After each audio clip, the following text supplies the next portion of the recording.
Secretary Hegseth, we have a lot of things in common. In fact, our careers started the same way. We were both infantry officers. We were both platoon leaders. We both deployed our platoons to combat in a counterinsurgency environment. There are very few better leadership training grounds than that experience, and it's that experience that I want to transport us back into time, back to Lieutenant Hegseth and Lieutenant Crow. There are a lot of things that make a leader and that make a unit effective. Would you say that unit cohesion is important? Unit cohesion amongst many is very important, yes, sir. It's an important element. And part of that is making sure that all members of your unit felt included in that team, correct? Far more important that every member of that unit felt capable to do the mission and united in that mission. But that they were included and felt part of the team as well. I wouldn't use the word inclusion, sir, but yes, they were cohering as a team, yes. And that you reduce tension and infighting and points of tension between your platoon members so that you can focus on the mission. That was a part of the regular job. Both Representative Jason Crow and Secretary Hegseth share a unique bond that originates from their formative years as young officers in the United States military. This common ground forms the backdrop of their conversation during the congressional hearing, where deeper concerns about leadership, values, and the changing face of military culture are being discussed. Their careers began in almost identical ways. They were both infantry officers, tasked with leading platoons through the uncertainty and intensity of counterinsurgency operations. The nature of such deployments does not just test one's physical resilience, but shapes one's philosophy of leadership, decision-making under pressure, and the importance of cohesion among soldiers. This shared experience isn't just incidental, it's central to the entire exchange and sets the tone for the contrast that unfolds later. Crow's opening remarks aim to re-establish that connection. He isn't confronting a stranger, he's addressing someone who, at least at one point in time, walked the same difficult path, faced the same life or death decisions, and bore the same responsibility of leading others into danger. In the military, especially at the level of a platoon leader, leadership is not about command from afar, it's deeply personal. Officers live, eat, sleep, train, and deploy alongside their soldiers. They know the weight of each order they give because the consequences are not abstract. They are real and sometimes tragic. For Crow and Hegseth, that journey included leading their units in environments where the enemy wasn't always easily distinguishable from civilians, where strategy had to be adapted constantly, and where the success of the mission depended not just on firepower, but on relationships, diplomacy, and trust. Being an infantry officer in a counterinsurgency environment teaches lessons that are hard to unlearn. These leaders come to understand that the most effective fighting force isn't necessarily the one with the most advanced weapons or the highest number of troops. It's the unit that is tightly knit, where every member feels valued, supported, and fully invested in the collective mission. Crow underscores this in his questioning. He draws on their shared past to highlight the foundational principle that cohesion is everything. In such high-pressure environments, where morale can be fragile and the psychological toll immense, cohesion becomes the glue that holds everything together. And cohesion, as Crow implies, doesn't arise spontaneously. It's cultivated through deliberate leadership that prioritizes inclusion, respect, and unity. What Crow is doing here is very strategic. He isn't merely invoking the past to reminisce. He's using it as a moral and professional benchmark to assess whether the values Hegseth once upheld as a young leader still align with his current public positions. It's as if he is saying, "Remember who we were and what we believed back then. Have we strayed from that?" This approach is powerful because it doesn't rely on ideological opposition. It appeals to shared memory, common training, and lived experience. Crow's challenge is not combative in tone but reflective. He's genuinely asking how someone who once embraced the difficult, nuanced demands of military leadership could later make broad, dismissive public statements that seem to contradict those early lessons. The weight of shared service between Crow and Hegseth adds layers of credibility and emotional depth to the conversation. It is not theoretical for either of them. They've both been there, on the ground with troops making impossible decisions. This common past demands a level of mutual respect and understanding that goes beyond partisan disagreement. And yet, it is precisely because of that shared past that Crow finds himself troubled. When he recounts their early service, leading units through dangerous missions, earning the trust of diverse platoon members, and emphasizing mission over politics, he's not just listing accomplishments. He's recalling a code, a professional ethic that defined their leadership. Moreover, Crow's reference to their background is also a way of highlighting the difference between tactical leadership in the field and the influence of public figures in positions of political or media power. As infantry officers, both men were expected to put their personal beliefs aside and focus on the cohesion and well-being of their units. Political opinions were irrelevant. What mattered was competence, trust, and unity. That's why Crow's questions about whether Hegseth ever shared his political affiliation with his troops are so poignant. It's not just about politics. It's about the discipline and humility expected of military leaders who understand that their role is to serve and protect, not to influence or divide based on ideology. This fact of their shared origin becomes even more powerful when contrasted with what Crow sees as a deviation from those values. He remembers the younger Hegseth, the lieutenant who focused on team unity, who didn't care about his soldiers' political leanings, and who respected the boundaries between leadership and personal opinion. But now he's questioning whether that same Hegseth still exists, or whether the pressures of political life, media exposure, and ideology have altered his priorities. This is not an accusation. It's a plea for introspection. And it's grounded in real, lived experience. Their mutual history also serves as a mirror for viewers or readers to reflect on what leadership truly means. It forces us to consider the gap that can emerge between who we were when we entered public service and who we become when the spotlight shifts us into other roles. It reminds us that integrity is not fixed. It must be revisited and reaffirmed continually. Crow is effectively asking, can someone who once led with such a strong moral compass allow that compass to drift under the weight of political expediency? That's the deeper essence of this first fact. It isn't just about the similarity in their career origins. It's about what that similarity represents, a shared foundation of values tested in fire, forged in combat, and made meaningful through responsibility to others. And it's also about the fear that those values, so essential to effective leadership, can be eroded when we forget the lessons that shaped us. Crow is not just speaking to Hegseth. He's speaking to all who have worn the uniform to remember what service means and to ask whether we are still living up to the standard we once held so high.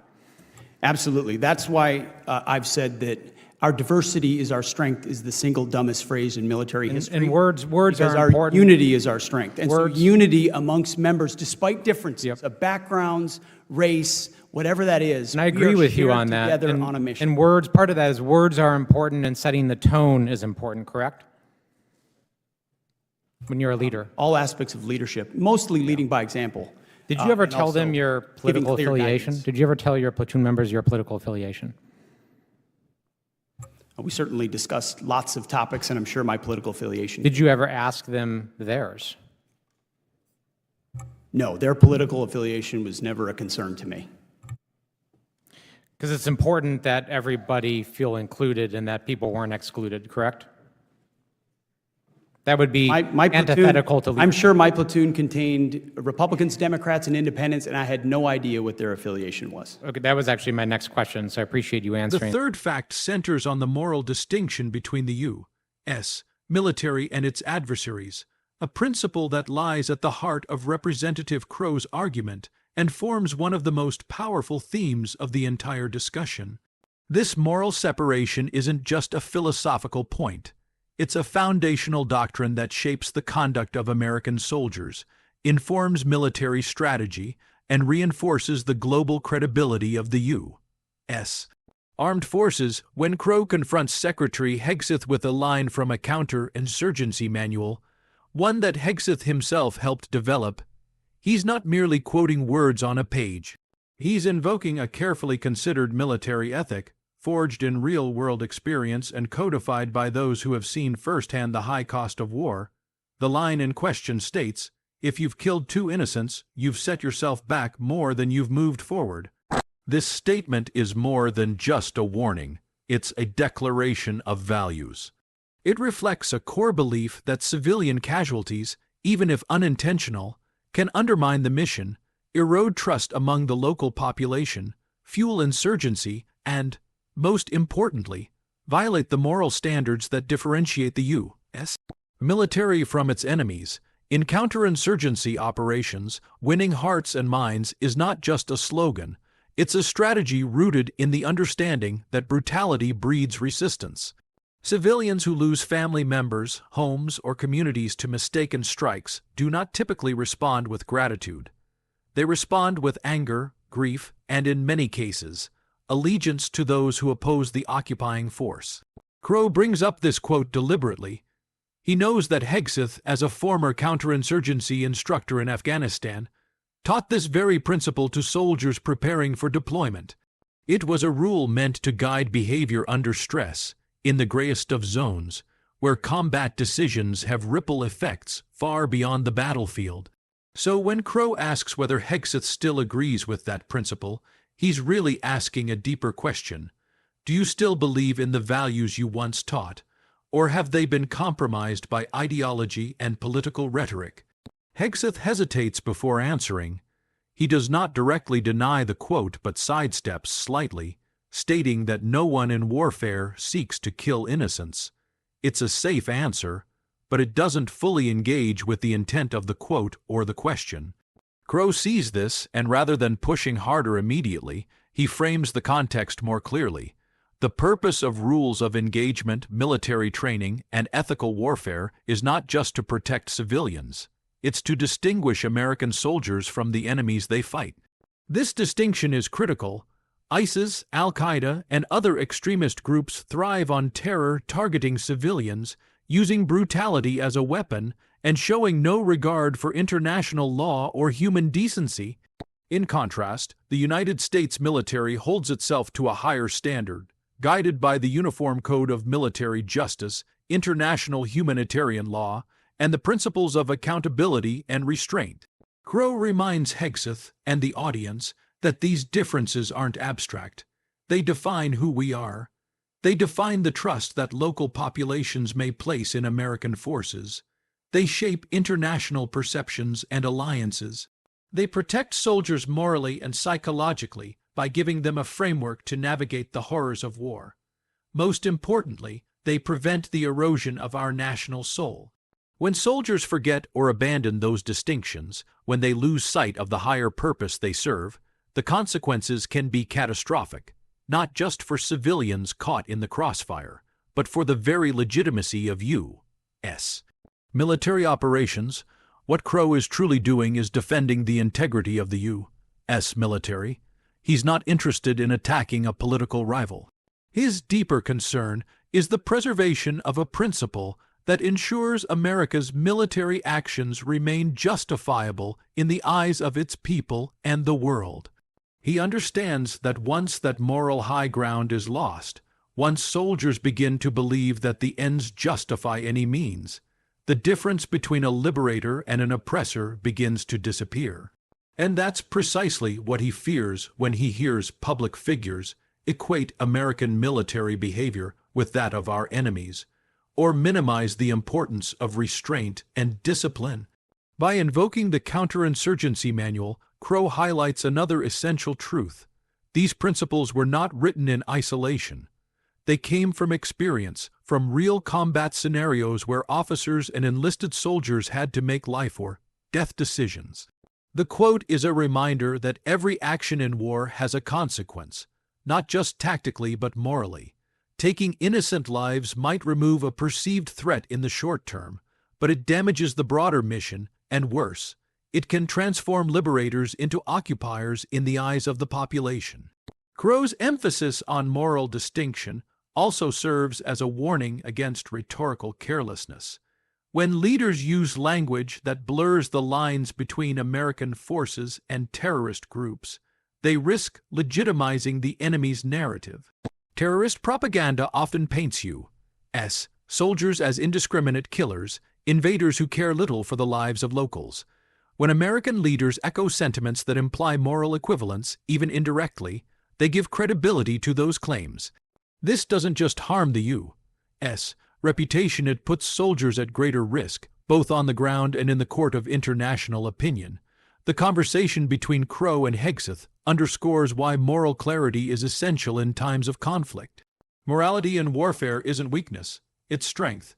It takes far more courage to restrain a trigger finger when the situation is unclear, to question an order when it risks civilian harm, and to lead by example in respecting human life, even in a combat zone. That's the leadership Crow is calling for, not theoretical, not detached, but deeply human and disciplined. The moral code that Crow defends is not just written in manuals. It's ingrained in training, in the expectations set by commanders, in the culture passed down from generation to generation of military personnel. It is what allows a soldier to return home and live with the choices made in war. It is what gives families the confidence to believe that their sons and daughters, brothers and sisters, are not just fighters but protectors of what is right. In bringing up the quote from the manual, Crow is reminding everyone, especially Hegseth, that the military strength is not only in its firepower but in its values, that being different from the enemy means upholding those values even when it's difficult, that leadership means defending those values, especially in public discourse, and that any statement or action that undermines that moral clarity is not just a political misstep, it's a threat to the very integrity of the armed forces. The fourth fact focuses on a highly revealing exchange between Representative Jason Crow and Secretary Hegseth about the phrase, "diversity is our strength." Hegseth calls it the single dumbest phrase in military history, and instead argues that unity is our strength. This assertion becomes a point of moral and philosophical divergence between the two men. Crow doesn't challenge the statement with hostility, but instead begins unpacking what diversity and unity truly mean within a military context. This disagreement isn't just about semantics.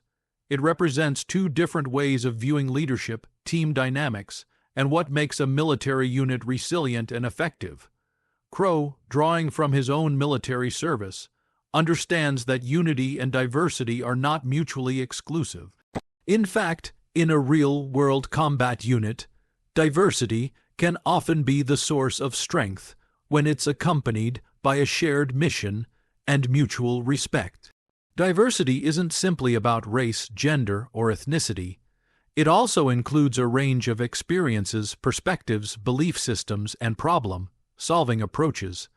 These differences, when harnessed effectively, contribute to a more adaptive, innovative, and capable fighting force. Crow doesn't explicitly argue this in his line of questioning, but the subtext is clear. What makes its strong is not uniformity of background, but the ability to bring people together around a common purpose, despite their differences. Hegseth, on the other hand, chooses to emphasize unity as the core of military strength. He avoids the word inclusion, even when Crow tries to suggest that inclusion was vital to leading a platoon successfully. Instead, Hegseth prefers the word cohering, indicating that while he agrees teams must work together, he does not accept the broader cultural implications of diversity and inclusion being strengths in themselves. His view reflects a more traditional, perhaps more rigid, interpretation of military cohesion, that soldiers must conform to a singular culture and focus purely on the mission, without regard for personal identity or social differences. This clash reveals deeper ideological tensions. Crow sees diversity as something to be embraced and utilized to achieve stronger cohesion, while Hegseth sees it as a distraction or even a weakness unless subordinated entirely to mission unity. What's critical here is that Crow is not promoting diversity as a political talking point. He's speaking from lived experience. As a platoon leader in a counterinsurgency operation, he had to navigate complex social environments, both within his unit and in civilian populations. Success depended on building trust, fostering mutual respect, and ensuring that each member of his team felt like a vital part of the mission. Crow subtly exposes that Hegseth's rejection of diversity as a strength contradicts the reality of modern military service. Today's armed forces are among the most diverse institutions in the country. Soldiers come from rural farms, urban centers, immigrant backgrounds, indigenous communities, and every corner of the nation. They bring with them unique insights and capabilities. To dismiss this as irrelevant or harmful misses the essence of what the modern military has become. Crow is arguing, in effect, that the strength of the U.S. military lies in its ability to bring these different individuals together and create a cohesive, high-performing team.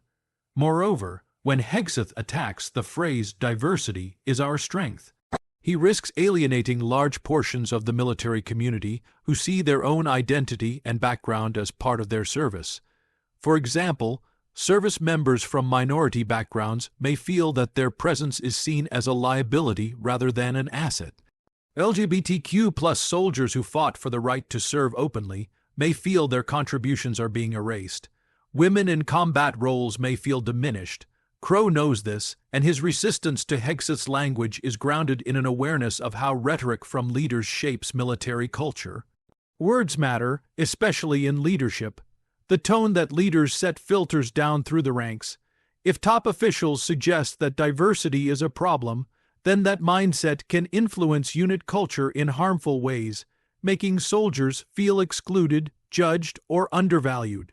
In contrast, when leaders affirm that diversity, when combined with shared values and training, strengthens the team, they create an environment where every soldier can feel respected and motivated to perform at their best.